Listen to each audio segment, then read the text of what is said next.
ಆದರೂ ಅಲ್ಲಿ ಹಿಂದೂಗಳು ಇನ್ನೂ ತಮ್ಮ ಅಸ್ತಿತ್ವವನ್ನು ಉಳಿಸಿಕೊಳ್ಳೋದಕ್ಕೋಸ್ಕರ ಹೋರಾಟ ಮಾಡುವ ಸನ್ನಿವೇಶ ಯಾಕಿದೆ? ಬ್ರಹ್ಮಾನಂದ ಸ್ವಾಮೀಜಿ ಒಂದು ಸ್ಟೇಟ್ಮೆಂಟ್ ಕೊಟ್ಟರು. ತಾವೇ ಸ್ವತಃ ಚುನಾವಣೆಗೆ ಸ್ಪರ್ಧಿಸುವುದಾಗಿ ಹೇಳಿದರು. ಭಟ್ಕಳ ಕ್ಷೇತ್ರವನ್ನೇ ಅವರು ಆಯ್ಕೆ ಮಾಡ್ತಾರೆ ಅಂತ ಹೇಳಿದ್ರು. ಇಲ್ಲಿಲ್ಲ, ಅದು ಸೆಕೆಂಡ್. ಬಟ್ ಒಂದು ಸ್ವಾಮೀಜಿ ನಾನು ಧರ್ಮ ರಕ್ಷಣೆಗಾಗಿ ಅಥವಾ ಹಿಂದುತ್ವದ ರಕ್ಷಣೆಗಾಗಿ ನಾನು ಚುನಾವಣೆಗೆ ನಿಲ್ತೇನೆ ಭಟ್ಕಳ ಕ್ಷೇತ್ರದಲ್ಲಿ, ಈ ಪರಿಸ್ಥಿತಿ ಯಾಕೆ? ಕಾರ್ಯಕರ್ತರನ್ನ ತನ್ನ ಮುಷ್ಟಿಯಲ್ಲಿ ಇಟ್ಟುಕೊಳ್ಳಿಕ್ಕೆ ಕಾರ್ಯಕರ್ತರನ್ನ ಬ್ಲ್ಯಾಕ್ ಮೇಲ್ ಮಾಡ್ಲಿಕ್ಕೆ ಶುರು ಮಾಡಿ. ಈ ಹೋರಾಟಗಳು ಅಥವಾ ಹಿಂದುತ್ವದ ನಿಲುವುಗಳಿದ್ರೆ ಭಟ್ಕಳದಲ್ಲೂ ಬಿಜೆಪಿ ಶಾಸಕರ ಆಯ್ಕೆ ಆಗಬೇಕಾಗಿತ್ತಲ್ಲ. ಬಿಜೆಪಿಯ ಮೂಲ ಕಾರ್ಯಕರ್ತರನ್ನ ಅಪಮಾನಿಸುವಂಥ, ಅವ್ರ ಮೇಲೆ ದೌರ್ಜನ್ಯ ಎಸಗುವಂಥ ಕೆಲಸಗಳು ನಡೆದಿದ್ದು.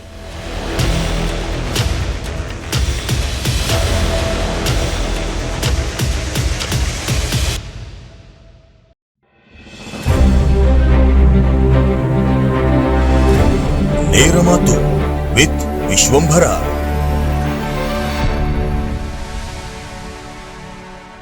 ಜಿಲ್ಲೆಯಲ್ಲಿ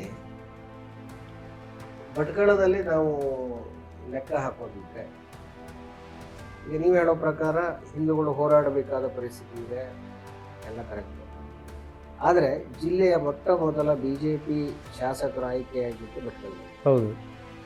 ನಿರಂತರವಾಗಿ ಹೆಚ್ಚು ಸಲ ಆಯ್ಕೆಯಾಗಿತ್ತು ಭಟ್ಕಳ. ಹೌದು. ಕರೆಕ್ಟಾ? ಹಾಗಿದ್ದಾಗ ಯಾಕೆ ಭಟ್ಕಳದಲ್ಲಿ ಆ ಪರಿಸ್ಥಿತಿ ಇನ್ನೂ ಮುಂದುವರೆದಿದೆ? ತಮಗೆ ಗೊತ್ತಿರ್ಬೋದು, 1994ರ ಎಲ್ಲ ಚುನಾವಣೆಯಲ್ಲಿ ಡಾಕ್ಟರ್ ಚಿತ್ತರಂಜನ್ ಅವರು ಬಿ ಜೆ ಪಿಯಿಂದ ಸ್ಪರ್ಧಿಸಿ ಪ್ರಥಮ ಬಾರಿಗೆ ಶಾಸಕರಾಗಿ ಆಯ್ಕೆಯಾದರು. ಅವರು ಪ್ರಬಲ ಹಿಂದುತ್ವದ ಪ್ರತಿಪಾದಕರಾಗಿದ್ದರು. 1996ರಲ್ಲಿ ಅವರನ್ನು ಶೂಟ್ ಮಾಡಲಿ ಸಾಯಿಸಲಾಗಿತ್ತು. ತದನಂತರ ನಡೆದಂಥ ಮರು ಚುನಾವಣೆಯಲ್ಲಿ ಶಿವಾನಂದ ನಾಯ್ಕರು ಬಿ ಜೆ ಪಿಯಿಂದ ಸ್ಪರ್ಧಿಸಿ ಗೆದ್ದಿದ್ರು. ತದನಂತರ ಒಂದು ಬಾರಿ ಮತ್ತೆ ವಿನ್ ಆಗಿದ್ರು, ಅದರ ನಂತರ ಸೋತಿದ್ರು. ಮತ್ತೆ ಮತ್ತೊಂದ್ಸಲ ಗೆದ್ದು ಸಚಿವರಾಗಿದ್ರು. ತದನಂತರ ಬಿ ಜೆ ಪಿಯಿಂದ ಮತ್ತೆ ಯಾರು ಶಾಸಕರಾಗಲೇ ಇಲ್ಲ. ಶಾಸಕರಾಗಿದ್ದೇ ಸುನಿಲ್ ನಾಯ್ಕ್. ನಿಮ್ಮ ಪ್ರಶ್ನೆಗೆ ಇಲ್ಲೇ ಉತ್ತರ ಇದೆ. ಡಾಕ್ಟರ್ ಚಿತ್ತರಂಜನ್ ನಂತರ ಶಿವಾನಂದ ನಾಯ್ಕರು, ಸುನಿಲ್ ನಾಯ್ಕರು ಶಾಸಕರಾದರು. ಶಿವಾನಂದ ನಾಯ್ಕರು ಸಚಿವರಾದರು. ಆದರೂ ಅಲ್ಲಿ ಹಿಂದೂಗಳು ಇನ್ನೂ ತಮ್ಮ ಅಸ್ತಿತ್ವವನ್ನು ಉಳಿಸಿಕೊಳ್ಳೋದಕ್ಕೋಸ್ಕರ ಹೋರಾಟ ಮಾಡುವ ಸನ್ನಿವೇಶ ಯಾಕಿದೆ? ಇಲ್ಲಿ ಎಲ್ಲವೂ ಸ್ಪಷ್ಟ. ಈಗ ನೋಡಿ, ನಿಮಗೊಂದು ಸಣ್ಣ ವಿಷಯ. ಈಗ ಕಾಂಗ್ರೆಸ್ ಪರ ಅಲೆಯಿಂದ ಕಳೆದ ಎಲೆಕ್ಷನ್ನಲ್ಲಿ ಜಿಲ್ಲೆಯಲ್ಲಿ ಸಾಕಷ್ಟು ಕ್ಷೇತ್ರಗಳ ಬದಲಾವಣೆ ಆಯಿತು. ಆದರೆ ಪಕ್ಕದ ಕ್ಷೇತ್ರ ಕುಮಟಾದಲ್ಲಿ ಬಿಜೆಪಿಯ ಶಾಸಕರ ಆಯ್ಕೆ. ಹಾಗಿದ್ದಾಗಲೂ ಭಟ್ಕಳದಲ್ಲಿ ಕಾಂಗ್ರೆಸ್ ಅಭ್ಯರ್ಥಿಯೇ ವಿನ್ ಆದರು. ಅದು ಎಷ್ಟು? 35,000 ಮತಗಳಿಂದ. 32. ಹೌದು. ಈ ಹೋರಾಟಗಳು ಅಥವಾ ಹಿಂದುತ್ವದ ನಿಲುವುಗಳಿದ್ರೆ ಭಟ್ಕಳದಲ್ಲೂ ಬಿಜೆಪಿ ಶಾಸಕರ ಆಯ್ಕೆ ಆಗಬೇಕಾಗಿತ್ತಲ್ಲ. ಖಂಡಿತ. ಆದರೆ ಅಲ್ಲಿ ಹಿಂದೂ ಕಾರ್ಯಕರ್ತರಿಗೆ ಮತ್ತು ಬಿ ಜೆ ಪಿ ಅಭ್ಯರ್ಥಿ ಆ್ಯಂಡ್ ಬಿ ಜೆ ಪಿ ಇವುಗಳ ಮಧ್ಯೆ ಸಂಘರ್ಷ ಇತ್ತು. ಬಿ ಜೆ ಪಿಯ ಮೂಲ ಕಾರ್ಯಕರ್ತರನ್ನು ಅಪಮಾನಿಸುವಂಥ, ಅವ್ರ ಮೇಲೆ ದೌರ್ಜನ್ಯ ಎಸಗುವಂಥ ಕೆಲಸಗಳು ನಡೆದಿದ್ವು. ಅದರಲ್ಲಿ ನಾನು ಕೂಡ ಆ ದೌರ್ಜನ್ಯಕ್ಕೆ ಒಳಗಾದವನಲ್ಲಿ ನಾನು ಒಬ್ಬ. ನಾವು ಅದನ್ನು ಬಿ ಜೆ ಪಿ ಹೈಕಮಾಂಡ್ಗೆ ಮುಟ್ಟಿಸಿದ್ದೀವಿ ವಿಚಾರವನ್ನು. ಅಭ್ಯರ್ಥಿ ಬದಲಾಯಿಸಿ, ಅದಕ್ಕೂ ಮೊದಲು ಸಹ ಇಲ್ಲಿ ನಡೀತಿರುವಂಥ ದೌರ್ಜನ್ಯವನ್ನು ತಿಳಿಸಿ ಬುದ್ಧಿ ಹೇಳಿ, ಕ್ಷೇತ್ರ ಕೈತಪ್ಪು ಹೋಗ್ತದೆ ಮತ್ತು ತಪ್ಪನ್ನು ಸರಿಪಡಿಸ್ಕೊಳ್ಳಿ, ಎಲ್ಲರೂ ಒಟ್ಟಾಗಿ ಹೋಗೋಣ ಅಂತೇಳಿ. ಬಟ್ ಅವರು ಹೈಕಮಾಂಡ್ ಅದನ್ನು ಗಂಭೀರವಾಗಿ ಪರಿಗಣಿಸಲಿಲ್ಲ. ಮತ್ತು ಅಭ್ಯರ್ಥಿನೂ ಕೂಡ ಅವ್ರಿಗೆ ಕೊಟ್ಟರು, ಟಿಕೆಟ್ ಅವ್ರಿಗೆ ಕೊಟ್ಟರು, ಮುಂದುವರಿಸಿದರು. ಆವಾಗಲೂ ಕೂಡ ನಾವು ಪಕ್ಷದ ಹೈಕಮಾಂಡ್ ನಾಯಕರನ್ನು ಭೇಟಿಯಾಗಿ ಹೇಳಿದ್ವಿ, ಇನ್ನಾದರೂ ಸರಿಪಡಿಸ್ಕೊಂಡು ಹೋಗಿ. ಆವಾಗಲೂ ಕೂಡ ಹೈಕಮಾಂಡ್ ಸ್ಪಂದಿಸಲಿಲ್ಲ. ಆವಾಗ ಸಂಘರ್ಷ ತಾರಕಕ್ಕೆ ಇರುತ್ತೆ. ಅನಿವಾರ್ಯ ಪರಿಸ್ಥಿತಿ ಒದಗಿದವಾಗ, ನಮ್ಮ ಅಸ್ತಿತ್ವಕ್ಕೆ ಧಕ್ಕೆ ಆದವಾಗ, ನಮ್ಮ ಸ್ವಾಭಿಮಾನಕ್ಕೆ ಧಕ್ಕೆ ಆದವಾಗ ನಮಗೆ ಬೇರೆ ಆಯ್ಕೆಗೆ ಅವಕಾಶನೇ ಇರಲಿಲ್ಲ. ಅಂದರೆ ನೀವು ಸುನಿಲ್ ನಾಯಕ್ ಅವರ ಮೇಲೆ ನೇರವಾಗಿ ಆರೋಪ ಮಾಡ್ತಾ ಇದ್ದೀರಿ. ನಾವು ಹೆಸರು ಹೇಳಿಕ್ಕೆ ಹೋಗಲ್ಲ ವಿಚಾರವನ್ನು ನೀವು, ಯಾಕಂದರೆ ಅದು ಮುಗಿದ ಅಧ್ಯಾಯ. ಅದನ್ನು ಮುಗಿದ ಅಧ್ಯಾಯನ ಮತ್ತೆ ಪುನರಾವರ್ತನೆ ಮಾಡಲಿಕ್ಕೆ ನಮ್ಮ ಮನಸ್ಸಿಲ್ಲ. ಬಟ್ ಅಲ್ಲಿ ನಡೆದಂಥ ಸನ್ನಿವೇಶ ಇದು. ಆ ಸನ್ನಿವೇಶಕ್ಕೆ ನಾವು ಮಾಡಿದ್ದು ಸರಿ ಇದೆ. ಹಾಗಿದ್ರೆ ಅವರು ಏನು ತಪ್ಪು ಮಾಡಿದ್ದಾರೆ ಅಥವಾ ಏನು ಸರಿಪಡಿಸ್ಕೊಳ್ಬೇಕು ಅಂತ ನೀವು ಬಯಸ್ತೀವಿ? ನಾವು ಅದನ್ನು ಅವ್ರಿಗೆ ತಿಳಿಸಿ ಹೇಳಿದ್ದೀವಿ, ಅವ್ರಿಗೂ ಹೇಳಿದ್ದೇವೆ, ಹೈಕಮಾಂಡ್ ನಾಯಕರಿಗೂ ಹೇಳಿದ್ದೇವೆ. ಬಟ್ ಹೈಕಮಾಂಡ್ ಅದನ್ನು ಲಘುವಾಗಿ ಪರಿಗಣಿಸಿತ್ತು. ಮೇಲೆ ನಮ್ಮನ್ನೇ ಬಿ ಜೆ ಪಿ ಕಾರ್ಯಕರ್ತರಲ್ಲ ಎನ್ನುವಂಥ ಹೇಳಿಕೆಯನ್ನು ರಾಜ್ಯಾಧ್ಯಕ್ಷ ಕೈಯಿಂದ ಕೊಡಿಸಿದ್ರು. ಸೊ ಆವಾಗ ನಾವು ಅನಿವಾರ್ಯ ಪರಿಸ್ಥಿತಿಯಲ್ಲಿ ನಾವು ಬಿ ಜೆ ಪಿ ಅಭ್ಯರ್ಥಿ ವಿರುದ್ಧ ಕೆಲಸ ಮಾಡಬೇಕಂತ ಪ್ರಸಂಗ ಒಂದು. ನಮ್ಮ ಸ್ವಾಭಿಮಾನ, ನಮ್ಮ ಅಸ್ತಿತ್ವ ರಕ್ಷಣೆಗೆ ನಡೆದ ಹೋರಾಟ ಅದು. ಅಲ್ಲಿ ಕೊನೆಗೂ ನಾವೇ ಗೆದ್ದಿವಿ. ನೋಡಿ, ಅಲ್ಲಿ ಒಂದು ಹಂತದಲ್ಲಿ ಚುನಾವಣೆಗಿಂತ ಮುಂಚೆ ಶ್ರೀ ಬ್ರಹ್ಮಾನಂದ ಸ್ವಾಮೀಜಿ ಒಂದು ಸ್ಟೇಟ್ಮೆಂಟ್ ಕೊಟ್ಟರು. ತಾವೇ ಸ್ವತಃ ಚುನಾವಣೆಗೆ ಸ್ಪರ್ಧಿಸುವುದಾಗಿ ಹೇಳಿದರು. ಭಟ್ಕಳ ಕ್ಷೇತ್ರವನ್ನೇ ಅವರು ಆಯ್ಕೆ ಮಾಡ್ತಾರೆ ಅಂತ ಹೇಳಿದ್ರು. ಇಲ್ಲಿಲ್ಲ, ಅದು ಸೆಕೆಂಡ್. ಬಟ್ ಒಂದು ಸ್ವಾಮೀಜಿ ನಾನು ಧರ್ಮ ರಕ್ಷಣೆಗಾಗಿ ಅಥವಾ ಹಿಂದುತ್ವದ ರಕ್ಷಣೆಗಾಗಿ ನಾನು ಚುನಾವಣೆಗೆ ನಿಲ್ತೇನೆ ಭಟ್ಕಳ ಕ್ಷೇತ್ರದಲ್ಲಿ, ಈ ಪರಿಸ್ಥಿತಿ ಯಾಕೆ? ಸ್ವಾಮಿಗಳ ಹೇಳಿಕೆಯನ್ನು, ಕಾರ್ಯಕರ್ತರ ಹೇಳಿಕೆಯನ್ನು, ಎಚ್ಚರಿಕೆಯನ್ನು ಗಂಭೀರವಾಗಿ ಪರಿಗಣಿಸಲಿಲ್ಲ ಬಿ ಜೆ ಪಿ ಹೈಕಮಾಂಡ್. ಕೊನೆ ಪಕ್ಷ ಸ್ವಾಮಿಗಳ ಹೇಳಿಕೆಯನ್ನಾದರೂ ಗಂಭೀರವಾಗಿ ಪರಿಗಣಿಸಬೇಕಿತ್ತು. ಸ್ವಾಮಿಗಳ ಬಾಯಿಂದ ಅಂಥ ಒಂದು ಹೇಳಿಕೆ ಬರ್ತದಂತ ಅನ್ನೋದಾದರೆ ಸ್ವಾಮಿಗಳಿಗೆ ಎಷ್ಟು ಮನಸ್ಸಿಗೆ ನೋವಾಗಿರ್ಬೋದು ಅನ್ನೋದನ್ನು ಇವರು ಅರ್ಥ ಮಾಡ್ಕೊಳ್ಳಿಲ್ಲ. ಸ್ವಾಮಿಗಳ ಮನಸ್ಸಿಗೆ ನೋವಾಗಿದೆ ಅಂತ ಹೇಳಿದ್ರೆ ನಮ್ಮಂಥವ್ರ ಮನಸ್ಸಿಗೆ ಎಷ್ಟು ನೋವು ಮಾಡಿರಬೇಡ ಇವರು.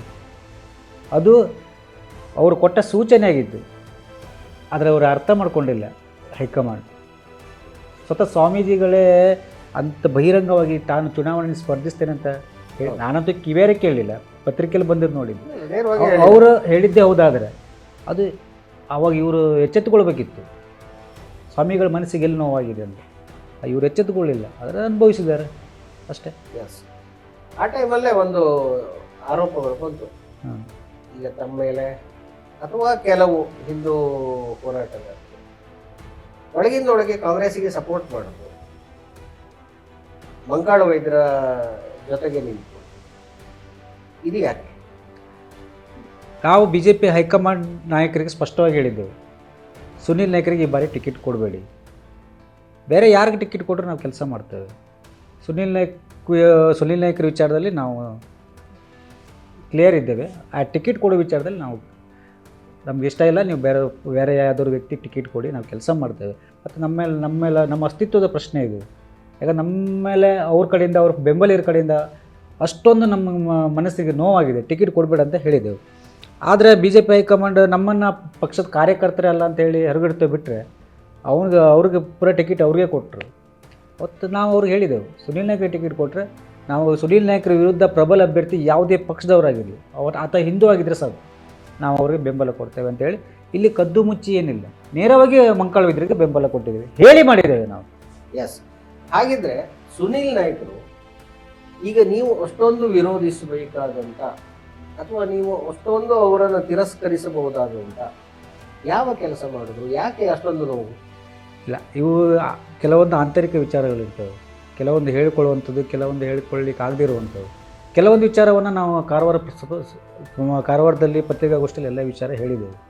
ಅವರ ಬೆಂಬಲಿಗರಿಂದ ನಮ್ಮ ಮೇಲೆ ನಡೆದಂಥ ತೇಜೋವಧೆ ಇರ್ಬೋದು, ನಮ್ಮ ವಿರುದ್ಧ ಅಪಪ್ರಚಾರ ಇರ್ಬೋದು, ಇನ್ನು ಹಲವಾರು ವಿಚಾರಗಳಿದ್ವು. ಮತ್ತು ಹಿಂದೂ ಸಂಘಟನೆ ಕಾರ್ಯಕರ್ತರ ವಿಚಾರದಲ್ಲಿ ಇವ್ರು ಯಾವ ರೀತಿ ನಡ್ಕೊಳ್ಬೇಕು ಹಂಗೆ ನಡ್ಕೊಂಡಿಲ್ಲ. ನಾವಂತೂ ಮತ್ತು ಅವ್ರ ಹತ್ರ ಯಾವುದೇ ರೀತಿಯ ಸಹಾಯವನ್ನು ಪಡೆದವರಲ್ಲ. ಮತ್ತು ನಮ್ಮಂಥವ್ರನ್ನ ತೇಜೋವಧೆ ಮಾಡಲಿಕ್ಕೆ ಶುರು ಮಾಡಿದವಾಗ ನಾವು ಅದನ್ನು ಸುನೀಲ್ ನಾಯ್ಕರಿಗೆ ಸುತ್ತ ಹೇಳಿದೆವು. ಸುನೀಲ್ ನಾಯ್ಕರು ಕೂಡ ಅದನ್ನು ಗಂಭೀರ ಪರಿಗಣಿಸಲಿಲ್ಲ. ಕೊನೆಗೆ ಬಿ ಜೆ ಪಿ ಹೈಕಮಾಂಡ್ ಅವ್ರಿಗೆ ತಿಳಿಸಿದ್ರು ಕೂಡ ಅವರು ಸರಿಯಾಗಿ ಸ್ಪಂದಿಸಲಿಲ್ಲ. ಆವಾಗ ಅನಿವಾರ್ಯ ಆಯಿತು, ಸುನೀಲ್ ನಾಯ್ಕರಿಗೆ ಟಿಕೆಟ್ ಕೊಟ್ಟರೆ ನಾವು ಕೆಲಸ ಮಾಡಲ್ಲ ಅಂತ ಹೇಳಿದ್ವಿ. ಅದರ ಪ್ರಕಾರ ಅವ್ರು ಟಿಕೆಟ್ ಕೊಟ್ಟರು ನಾವು ಕೆಲಸ ಮಾಡಲಿಲ್ಲ. ನಾವು ಹೇಳಿದೆವು, ಪ್ರಬಲ ಅಭ್ಯರ್ಥಿ ಹಿಂದೂ ಆಗಿದ್ರೆ ಸಾಕು, ಯಾವುದೇ ಪಕ್ಷದ ಬೆಂಬಲಿಸ್ತೇವೆ ಅಂತ ಹೇಳಿದ್ದೇವೆ. ಬೆಂಬಲಿಸಿದ್ದೇವೆ, ಗೆಲ್ಲಿಸಿದ್ದೇವೆ. ಅಲ್ಲಿ ಒಡಕು ಉಂಟಾಗಲಿಕ್ಕೆ ಕಾರಣ ಏನು ಅನ್ನೋದು ಮೂಲಭೂತ ಪ್ರಶ್ನೆ ಆಗ್ತದೆ. ಯಾಕೆಂದ್ರೆ ಈಗ ನೀವು ತೇಜೋವಧೆ ಅಂತ ಸಾಮಾಜಿಕ ಜಾಲತಾಣದಲ್ಲಿ ಸಾಕಷ್ಟು ನಾವು ನೋಡಿದ್ದೀವಿ. ಹೌದು, ಆ ಪರಿಸ್ಥಿತಿ ಉದ್ಭವಿಸಲಿಕ್ಕೆ ಮೂಲ ಏನು? ಅಪನಂಬಿಕೆ. ಅವರ ಅದೇನೋ ಅಂತಾರಲ್ಲ, ಆ ಪರಿಸ್ಥಿತಿ ಅವರದು. ಅವರಿಗೆ ಕಾರ್ಯಕರ್ತರ ಮೇಲಿರುವ ಅಪನಂಬಿಕೆ. ಕಾರ್ಯಕರ್ತರು ಮುಂದಿನ ಚುನಾವಣೆಯಲ್ಲಿ ತಮ್ಮ ಜೊತೆ ಇರ್ತಾರೋ ಅಥವಾ ತಮ್ಮ ವಿರುದ್ಧ ಅಭ್ಯರ್ಥಿ ಜೊತೆ ಇರ್ತಾರೋ ಅನ್ನೋ ಅಪನಂಬಿಕೆ. ಆ ಅಪನಂಬಿಕೆಯಿಂದ ಕಾರ್ಯಕರ್ತರನ್ನ ತನ್ನ ಮುಷ್ಟಲ್ಲಿ ಇಟ್ಕೊಳ್ಳಿಕ್ಕೆ ಕಾರ್ಯಕರ್ತರನ್ನ ಬ್ಲ್ಯಾಕ್ ಮೇಲ್ ಮಾಡ್ಲಿಕ್ಕೆ ಶುರು ಮಾಡಿದ್ರು. ಬ್ಲ್ಯಾಕ್ ಮೇಲ್ ಮಾಡಲಿಕ್ಕೆ ಇವರು ಕಾಂಗ್ರೆಸ್ ಕಾರ್ಯಕರ್ತರಾಗಿದ್ರೆ ಅಡ್ಡಿಲ್ಲ, ಇವರು ಹಿಂದೂ ಕಾರ್ಯಕರ್ತರು ಬ್ಲ್ಯಾಕ್ ಮೇಲ್ಗೆಲ್ಲ ಒಳಗಾಗುವುದಿಲ್ಲ. ಅದಕ್ಕೆ ಉತ್ತರ ಕೊಟ್ಟಿದ್ದೇವೆ. ಈಗ ನೀವು ಸಾಕಷ್ಟು ಹೋರಾಟ ಮಾಡಿದ್ರಿ, ಬಹುಶಃ ಒಂದು 20 ವರ್ಷದ ಹೋರಾಟ ಇರಬೇಕು. 20 ವರ್ಷದ ಹೋರಾಟದಲ್ಲಿ ನಿಮಗೆ ನಾನು ಸಕ್ಸಸ್ ಆದೆ ಅಥವಾ ನಾನು ಇದನ್ನು ಸಾಧಿಸಿದೆ ಅನ್ನೋ ಅಭಿಪ್ರಾಯ ಇದೆಯಾ? ಅದು ಯಾವತ್ತೂ ಬರುವುದಿಲ್ಲ. ಆ ಪ್ರಶ್ನೆ ಉದ್ಭವನೇ ಆಗುವುದಿಲ್ಲ. ಯಾಕೆ ಕೇಳಿದರೆ ಇದು ನಿರಂತರ ಪ್ರಕ್ರಿಯೆ. ಎಲ್ಲಿವರೆಗೆ ಜೀವಂತವಾಗಿರ್ತೀವೋ ಅಲ್ಲಿವರೆಗೆ ಮಾಡಬೇಕಾದಂಥ ಪ್ರಕ್ರಿಯೆ ಇದು. ಇದೊಂದು ಹೋರಾಟ. ನಾವೇನು ಗಳಿಸಿದ್ದೀವಿ ಅನ್ನೋದು ಮುಖ್ಯ ಆಗೋದಿಲ್ಲ, ನಾವೇನು ಮಾಡಿದ್ದೀವಿ ಅನ್ನೋದು ಮಾತ್ರ ಮುಖ್ಯ ಆಗುತ್ತೆ. ಸಂಘದ ವರ್ಷದ ಹೋರಾಟದಲ್ಲಿ ಏನೇನು ಮಾಡಿದ್ವಿ? ಧರ್ಮಕ್ಕೆ ಚ್ಯುತಿ ಬರದಂತೆ ಕೆಲಸ ಮಾಡಿದ್ದೇವೆ, ಧರ್ಮಕ್ಕೆ ಪೂರಕವಾಗುವಂಥ ಕೆಲಸ ಮಾಡಿದ್ದೇವೆ, ಗೋಗಳ ರಕ್ಷಣೆ ಮಾಡಿದ್ದೇವೆ, ಹಿಂದೂ ಸಹೋದರಿ ರಕ್ಷಣೆ ಮಾಡಿದ್ದೇವೆ, ಹಿಂದುತ್ವಕ್ಕೆ ಅಪಚಾರ ನಡೆದಲ್ಲಿ ನಾವು ನಿಂತು ಅದನ್ನು ಖಂಡಿಸಿದ್ದೇವೆ. ಇದೊಂದು ನಿರಂತರದ ಪ್ರಕ್ರಿಯೆ. ಸಂಘ ನಮಗೆ ಕೊಟ್ಟ ಶಿಕ್ಷಣದಂತೆ ಕರ್ಮವನ್ನು ಮಾಡು, ಪ್ರತಿಫಲದ ಅಪೇಕ್ಷೆ ಬೇಡ, ಕರ್ಮವನ್ನಷ್ಟೇ ಮಾಡು. ಇಲ್ಲಿ ಒಂದು ವಾದ ಇದೆ, ಹಿಂದುತ್ವದ ಹೋರಾಟದಲ್ಲಿ ತೊಡಗುವವರಿಗೆ ಅವರ ವೈಯಕ್ತಿಕ ಜೀವನ ಹಾಳಾಗ್ತದೆ. ಖಂಡಿತ. ಯುವಕರು ಅದರಲ್ಲಿ ತೊಡಗ್ತಾರೆ ಅಂದ್ರೆ ಆಯ್ತು ಅವನ ಜೀವನ ಮುಗೀತು ಅಂತ. ಮೊದಲೆಲ್ಲ ಯಕ್ಷಗಾನ ಮೇಳಕ್ಕೆ ಹೋದ್ರೆ ಹೌದು ಅದನ್ನೇ ಹೇಳ್ತಿದ್ರು. ಹೌದು. ಅದೇ ರೀತಿ ಈಗ ಹಿಂದುತ್ವದ ಹೋರಾಟಕ್ಕೆ ಹೋದ್ರೆ ಆಯ್ತು ಅವನ ಯುವಕರು ಅದಕ್ಕೆ ಹೋಗಬಾರ್ದು, ಜೀವನ ಹಾಳು ಮಾಡ್ಕೊಳ್ಬಾರ್ದು ಅನ್ನೋ ಉಪದೇಶಗಳು ಕೇಳಿ ಬರ್ತಾ ಇದೆ. ಹಾಗಿದ್ರೆ ಇದನ್ನು ಯಾರು ಮಾಡಬೇಕು, ಹೇಗೆ ಮಾಡಬೇಕು? ಅದು ನಮ್ಮ ಜೀವನದಲ್ಲೂ ಕೂಡ ಇಂಥ ಸಲಹೆಗಳನ್ನ ಸಾವಿರಾರು ಜನ ಕೊಟ್ಟಿದ್ದಾರೆ. ನೀನು ಇದೇ ರೀತಿ ಹಿಂದುತ್ವಕ್ಕೋಸ್ಕರ ಹೋರಾಟ ಮಾಡ್ತಿದ್ರೆ ನಿನ್ನ ಆರ್ಥಿಕ ಜೀವನ ಹಾಳಾಗತ್ತೆ, ಸಾಂಸಾರಿಕ ಜೀವನ ಹಾಳಾಗತ್ತೆ, ಎಲ್ಲೂ ಕೂಡ ಸಲ್ಲದ ವ್ಯಕ್ತಿ ಆಗಿಬಿಡ್ತೀವಿ. ಕೇಸು, ಕೋರ್ಟು, ಜೈಲು ಇವೆಲ್ಲ ಸುಧಾರಿಸೋರು ಯಾರೂ ಬರುವುದಿಲ್ಲ ಅನ್ನೋ ಇಂಥ ಉಪದೇಶಗಳನ್ನ ಉಪದೇಶವೆಲ್ಲ ಇವೆಲ್ಲ ಸಾವಿರಾರು ಜನ ನಮ್ಗೆ ಹೇಳೇ ಆಗಿದೆ. ಬಟ್ ನಾವು ಆ ಹೋರಾಟದಿಂದ ಹಿಂಜರಿರಲಿಲ್ಲ. ಹಿಂದುತ್ವದ ಕುರಿತಾದ ಹೋರಾಟದ ಜೊತೆ ನಮ್ಮ ವೈಯಕ್ತಿಕ ಜೀವನದಲ್ಲೂ ಕೂಡ ನಾವು ಹೋರಾಟ ಮಾಡಿದ್ವಿ, ಸಕ್ಸಸ್ ಆಗಿದೆ. ಹಿಂದುತ್ವ ಹೋರಾಟದಲ್ಲಿ ಅದೊಂದು ನಿರಂತರ ಪ್ರಕ್ರಿಯೆ. ಅಲ್ಲಿ ಸಕ್ಸಸ್ ಆಯಿತು ಅನ್ನೋ ಪ್ರಶ್ನೆನೇ ಬರಲ್ಲ. ಅದಕ್ಕೆ ಆದಿ ಮತ್ತು ಅಂತ್ಯ ಎರಡೂ ಇರುವುದಿಲ್ಲ. ಅದು ಕೊನೆಯವರೆಗೂ ನಾವು ಜೀವಂತವಾಗಿ ಇರುವವರೆಗೂ ಅದು ನಿರಂತರವಾದ ಒಂದು ಪ್ರಕ್ರಿಯೆ, ಅದು ಮುಗಿಯದ ಪ್ರಕ್ರಿಯೆ ಅಲ್ಲ. ಈಗ ಹೋರಾಟ ಕರೆಕ್ಟು. ಈಗ ಕೋರ್ಟ್ ಕೇಸ್ಗಳು ಬೀಳತ್ತೆ, ಎಲ್ಲೆಲ್ಲೋ ಕೇಸ್ಗಳಾಗತ್ತೆ, ಓಡಾಡಬೇಕಾಗ್ತವೆ, ಜೈಲು, ಗಡೀಪಾರು, ಇಷ್ಟೆಲ್ಲ ಮಾಡಿಕೊಂಡು ಈ ಹೋರಾಟವನ್ನು ಮುಂದುವರಿಸಿ ನಾವು ಅಂದರೆ ನೀವು ಹೇಳಿದಾಗೆ ಈಗ ರಾಜಕಾರಣಿಗಳು ಇದನ್ನು ಮೆಟ್ಲಾಗಿಸ್ಕೊಂಡು ಹೋದ್ಮೇಲೆ ಬೇಸನ್ನು ಬಿಟ್ಟು ಕಾರ್ಯಕರ್ತರು ಹೋರಾಟ ಮಾಡೋರು ಹೋರಾಟ ಮಾಡ್ತಾನೆ ಇರ್ತಾರೆ. ಹೌದು. ಇದು ಹೀಗೆ ಸಾಗ್ತಾ ಇದ್ರೆ ಒಂದು ರೀತಿಯ ಒಡಕು ಉಂಟಾಗ್ತದೆ, ಮತ್ತೆ ಈ ಹೋರಾಟಕ್ಕೆ ಸೋಲಾಗ್ತದೆ. ಇದಕ್ಕೆ ಪರಿಹಾರ ಏನು? ಪರಿಹಾರ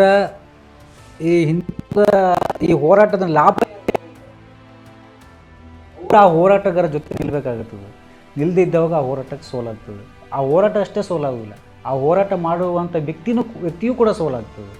ಈ ನಮಗೆಲ್ಲ ಆಗಿದ್ದ ಹಾಗೆ ನಮ್ಮ ಜೊತೆ ನಮ್ಮ ಪಕ್ಷ ಏನು ಹಿಂದುತ್ವದ ಲಾಭ ತಗೊಂಡಂಥ ಪಕ್ಷ, ಆ ಪಕ್ಷದ ನಾಯಕರು, ಅಧಿಕಾರದಲ್ಲಿರೋರು ಯಾರೂ ನಮ್ಮ ಜೊತೆ ನಿಲ್ಲಲಿಲ್ಲ. ಈಗ ನಾನು ಅದಕ್ಕೆ ಬರ್ತೇನೆ. ಇವತ್ತು ಹಿಂದುತ್ವದ ಹೆಸರಿನಲ್ಲಿ ಹೋರಾಟದಿಂದ ಗೆದ್ದು ನಾಳೆ ಅದೇ ವ್ಯಕ್ತಿ ಮತ್ತೆ ಪಾರ್ಟಿ. ಖಂಡಿತ. ಅವನ ಮೇಲೆ ನೀವು ಹೆಂಗೆ ವಿಶ್ವಾಸ ಇಡ್ತೀರಿ? ವಿಶ್ವಾಸವೇ ಇಲ್ಲ ನಮಗೆ. ನಾವು ವಿಶ್ವಾಸ ಒಂದು ಹಂತಕ್ಕಿಟ್ಟು ಬಿಡ್ಬೋದು, ಆ ಹಂತವನ್ನೇ ಮೀರಿದಾಗ ವಿಶ್ವಾಸ ಇಡ್ಲಿಕ್ಕೆ ಬರೋದಿಲ್ಲ. ನಾನು ಇವತ್ತು ಸ್ಪಷ್ಟವಾಗಿ ಹೇಳ್ತೇನೆ, BJPಯ ಕೆಲವು ನಾಯಕರನ್ನು ಹೊರತುಪಡಿಸಿ ಸ್ಥಳೀಯದಿಂದ ರಾಷ್ಟ್ರ ಮಟ್ಟದಲ್ಲಿ ಹೇಳ್ತೇನೆ, ಮತ್ತು ಯಾವ ನಾಯಕರ ಮೇಲೆ ನಮಗೆ ನಂಬಿಕೆ ಇಲ್ಲ. ಹಾಗಿದ್ರೆ ಹೋರಾಟಗಾರರ ಬೆಂಬಲಕ್ಕೆ ಬೆನ್ನಿಗೆ ನಿಲ್ಲುವವರು ಯಾರು? ಬೆನ್ನಿಗೆ ನಿಲ್ಲುವವರು ತುಂಬ ಜನ. ಇವನ್ ಅನಂತಕುಮಾರ್ ಹೆಗಡೆ ಅವರು ಇದ್ದಾರೆ. ನಮ್ಮ ಕುಮಟಾ ಕ್ಷೇತ್ರದಲ್ಲಿ ಆವಾಗ ಸೂರಜ್ ನಾಯ್ಕರು ಸೋನೆ ನಿಲ್ತಿದ್ರು. ಭಟ್ಕಳದಲ್ಲಿ ಗೋವಿಂದ ನಾಯ್ಕರಂಥವ್ರು, ಕೃಷ್ಣ ನಾಯ್ಕರಂಥವ್ರು ನಮ್ಮ ಹೋರಾಟಕ್ಕೆ ಬೆಂಬಲ ಕೊಡ್ತಿದ್ರು, ಬೆನ್ನಿ ನಿಲ್ತಿದ್ರು. ಇವತ್ತು ಅವರನ್ನೇ ಎಲ್ಲ ಮೂಲೆ ಗುಂಪು ಮಾಡಾಯಿತು. ಇನ್ಯಾರು ಬೆಂಬಲಕ್ಕೆ ನಿಲ್ಲಬೇಕು? ಎಲ್ಲ ಅವ್ರು ಯಾರು ಹಿಂದುತ್ವ ಪರ ಹೋರಾಟಕ್ಕೆ ಬೆಂಬಲ ಕೊಡ್ತಿದ್ರು ಅವ್ರನ್ನೆಲ್ಲರೂ ಮೂಲೆಗೆ ತಳ್ಳಾಯಿತು. ಹೇಳಿದ್ನಲ್ಲ, ಅನಂತಕುಮಾರ್ ಹೆಗ್ಡೆಯವರಾಗಿರ್ಬೋದು, ಸೂರಜ್ ನಾಯ್ಕ ಸೋನಿ ಆಗಿರ್ಬೋದು, ಗೋವಿಂದ್ ನಾಯ್ಕ ಆಗಿರ್ಬೋದು, ಕೃಷ್ಣ ನಾಯ್ಕ ಆಗಿರ್ಬೋದು, ಈ ರಾಜ್ಯ ಮಟ್ಟದಲ್ಲಿ ಪ್ರತಾಪ್ ಸಿಂಹ ಆಗಿರ್ಬೋದು, ಇವರೆಲ್ಲರನ್ನೂ ಮೂಲೆಗೆ ತಳ್ಳಾಯಿತು. ಈಗ ಇಲ್ಲಿ ಇರೋರು ಯಾರು? ವಲಸಿಗರು ಮಾತ್ರ ಇರೋದು. JDS ಮತ್ತು ಕಾಂಗ್ರೆಸ್ಸಿಂದ ಬಂದಂಥವ್ರು. ಅವ್ರಿಗೆ ಹಿಂದುತ್ವದ ಲವಲೇಶವೂ ಗೊತ್ತಿಲ್ಲ. ಅವರ BJP ಬಂದ ಮೇಲೆ ಪ್ರಥಮವಾಗಿ ಅವರು ಟಾರ್ಗೆಟ್ ಮಾಡೋದು ಹಿಂದೂ ಕಾರ್ಯಕರ್ತರನ್ನು, BJPಯ ಮೂಲ ಕಾರ್ಯಕರ್ತರನ್ನು. ಫಾರ್ ಎಕ್ಸಾಂಪಲ್, ಹಳಿಯಾದಲ್ಲಿ ನಿನ್ನೆ ಆಗಿರುವಂಥ ಘಟನೆಯನ್ನು ನೀವು ಉದಾಹರಣೆಗೆ ತಗೊಳ್ಳಿ. ಅಲ್ಲಿ ನಡೀತಿರುವುದೇನು? ಮೂಲ ಮತ್ತು ವಲಸಿಗ BJPಗರ ಮಧ್ಯೆ ಇರುವಂಥ ಸಂಘರ್ಷ ಎಲ್ಲ ಕಡೆ ಇದೆ. ಈಗ ಯಲ್ಲಾಪುರ ಕ್ಷೇತ್ರದಲ್ಲಿ ಇದೆ, ಅಲ್ಲಿ ಸುದ್ದಿ ಆಗಿರೋದಲ್ಲಿ, ಈಗ ಗಲಾಟೆ ಆಗಿರೋದಲ್ಲಿದೆ, ಬಹುತೇಕ ಎಲ್ಲ ಕ್ಷೇತ್ರಗಳಲ್ಲೂ ಇದು ಇರುವಂಥದ್ದು. ಆವಾಗ ನಾನು ಹೇಳ್ತಿರೋದಷ್ಟೇ, ಹಿಂದುತ್ವಕ್ಕೋಸ್ಕರ ಹೋರಾಟ ಮಾಡಬೇಕಾಗಿರೋದು ಒಬ್ಬ ಕಾರ್ಯಕರ್ತನ ಜವಾಬ್ದಾರಿ ಅಷ್ಟೇ ಅಲ್ಲ, ಆ ನಾಯಕನ ಜವಾಬ್ದಾರಿ ಕೂಡ ಹೌದು. ಪ್ರತಿಯೊಬ್ಬ ಯಾವುದೇ ಒಂದು ಜಾತಿಗೆ ಹಿಂದುತ್ವದ ಹೋರಾಟ ಸೀಮಿತ ಅಲ್ಲ. ಅವನ ಅಸ್ತಿತ್ವಕ್ಕಾಗಿ ಅವನು ಹೋರಾಡಲೇಬೇಕು. ಅವನು ಊರ ರಕ್ಷಣೆ ಮಾಡ್ತಿದ್ರು ಪರವಾಗಿಲ್ಲ, ಕೊನೆ ಪಕ್ಷ ತನ್ನ ಸಂಸಾರವನ್ನು ರಕ್ಷಣೆ ಮಾಡಿಕೊಳ್ಳುವ ಸಾಮರ್ಥ್ಯ ಅವ್ನು ಬರಬೇಕು ಅನ್ನೋದಾದರೆ ಅವ್ನು ಹಿಂದೂ ಕಾರ್ಯಕರ್ತ ಆಗಬೇಕು, ಅವು ಹಿಂದುತ್ವ ಹೋರಾಟದಲ್ಲಿ ಭಾಗಿಯಾಗಬೇಕು. ಇದು ನನ್ನ ವೈಯಕ್ತಿಕ ಅಭಿಪ್ರಾಯ. ವೀಕ್ಷಕ ಮಹಾಪ್ರಭುಗಳೇ, ನಮ್ಮ ಚಾನಲ್ ಅನ್ನು ಸಬ್ಸ್ಕ್ರೈಬ್ ಮಾಡಿ, ಶೇರ್ ಮಾಡಿ, ಪ್ರೋತ್ಸಾಹಿಸಿ.